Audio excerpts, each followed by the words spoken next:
Hello everyone, అందరికీ ఎంతో ఇష్టమైన తెలంగాణ స్పెషల్ సర్వపిండి అండి. టేస్ట్ అయితే చాలా బాగుంటుంది. అసలు తింటే అస్సలు వదిలిపెట్టరు, అంత బాగుంటుంది. మధ్య మధ్యలో శనగపప్పు, పల్లీలు, నువ్వులు తగులుతూ ఉంటే ఆ టేస్టే వేరండి, చాలా బాగుంటుంది. అది చేసుకోవడం కోసం ముందైతే ఆనియన్స్, పచ్చిమిర్చి, కరివేపాకు, కొత్తిమీర ఇవన్నీ కట్ చేసి రెడీగా పెట్టుకోవాలి. తర్వాత గిన్నె తీసుకుని దాంట్లోకి కావాల్సినంత బియ్య పిండి అయితే వేసుకోవాలి.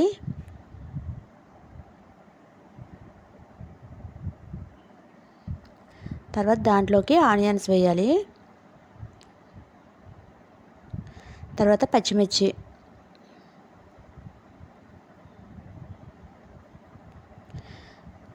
తర్వాత కట్ చేసి పెట్టుకున్న కొత్తిమీర, కరివేపాకు అది కూడా అందులో వేసేయాలి.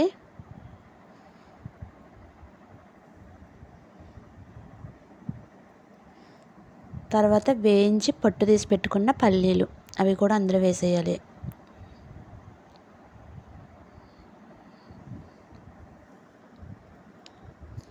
తర్వాత గంట నానబెట్టుకున్న పచ్చిశనగపప్పు అండి. ఇది ఖచ్చితంగా ఒక గంట అయితే నానబెట్టుకోవాలి, అప్పుడే టేస్ట్ బాగుంటుంది.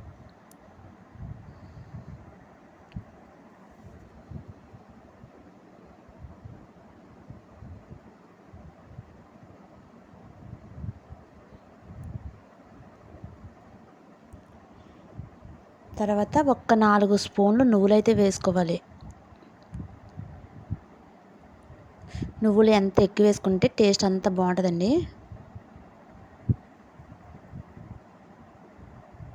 తర్వాత కారం, సరిపడా కారం అయితే వేసుకోవాలి. ఒక స్పూన్ అయితే సరిపోతుంది. తర్వాత సరిపడా ఉప్పు అయితే వేసుకోవాలి.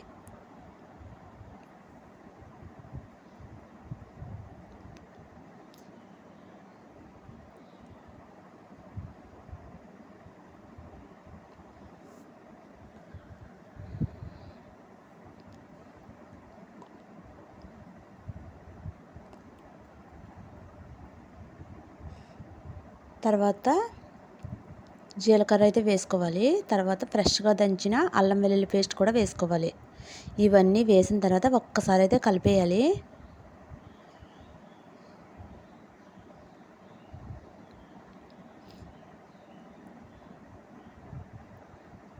తర్వాత కొంచెం కొంచెంగా వాటర్ వేసుకుంటూ ఒక ముద్దలాగా అయితే కలపాలి.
ఇలా ఒక ముద్దలాగా కలిపి పక్కన పెట్టుకోవాలండి. ఒక 10 మినిట్స్ పక్కన పెట్టుకోవాలి. తర్వాత అయితే ఒక ప్యాన్ తీసుకుని దాంట్లో కొంచెం ఆయిల్ అయితే వేయాలి. ఆయిల్ వేసి పెనం అంతా అప్లై చేసుకోవాలి.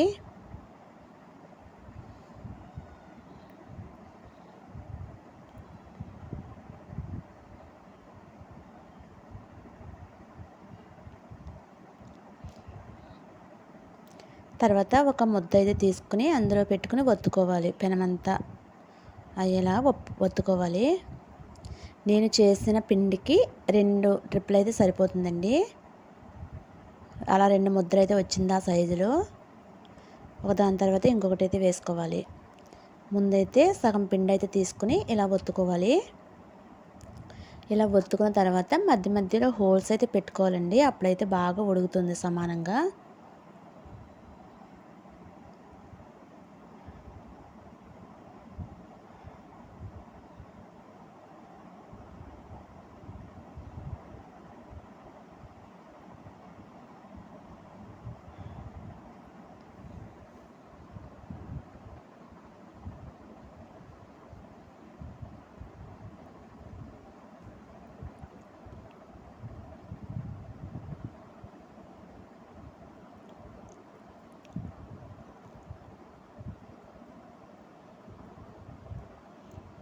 తర్వాత కొంచెం సేపు అయితే మూత పెట్టి ఒక 5 మినిట్స్ అలాగే వదిలేయాలి.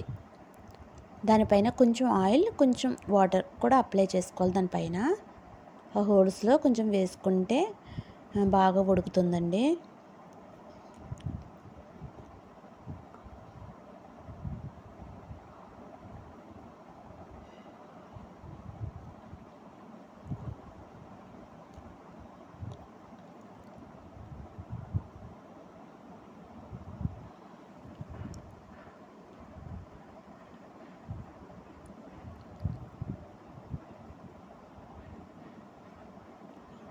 తర్వాత కొంచెం సేపు అయితే మూత పెట్టాలి. మూత పెట్టి ఒక 5 మినిట్స్ తర్వాత చూస్తే బాగా ఉడికిపోతుందండి. ఇంకొక వైపుకైతే తిప్పేసుకోవాలి. ఇంకొక వైపు జస్ట్ ఒక నిమిషం పెడితే సరిపోతుందండి. ఎక్కువ ఏమీ ఫ్రై చేయాల్సిన అవసరం లేదు. ఎందుకంటే ఒక వైపే బాగా ఉడికిపోయింది కదా, ఇంకా అసలు కొంతమంది అయితే ఒక వైపే కాల్చుకుంటారు. అలా అయినా పర్వాలేదు.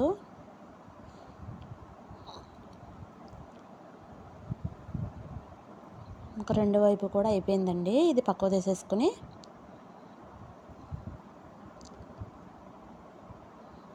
అదే పెనం మీద ఇంకొకటైతే వేసుకుందాం.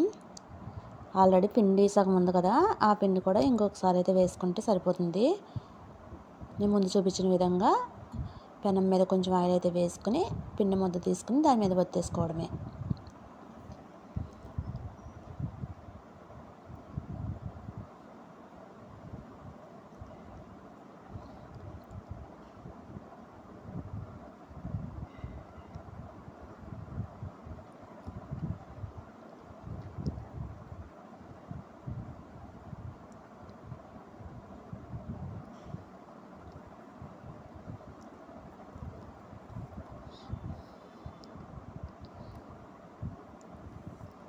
మధ్యలో హోల్స్ పెట్టుకోవడం వల్ల చాలా బాగా కుక్ అవుతుందండి. ఎందుకంటే మధ్యలో అలా హోల్స్ వస్తే హోల్స్లో నుంచి మంట వచ్చి బాగా కుక్ అవుతుంది.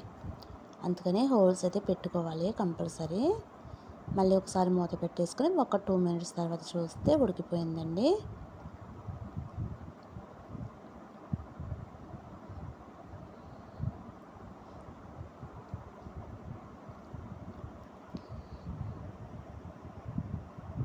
అంతేనండి, తెలంగాణ స్పెషల్ సర్వపిండి అయితే రెడీ అయిపోయింది.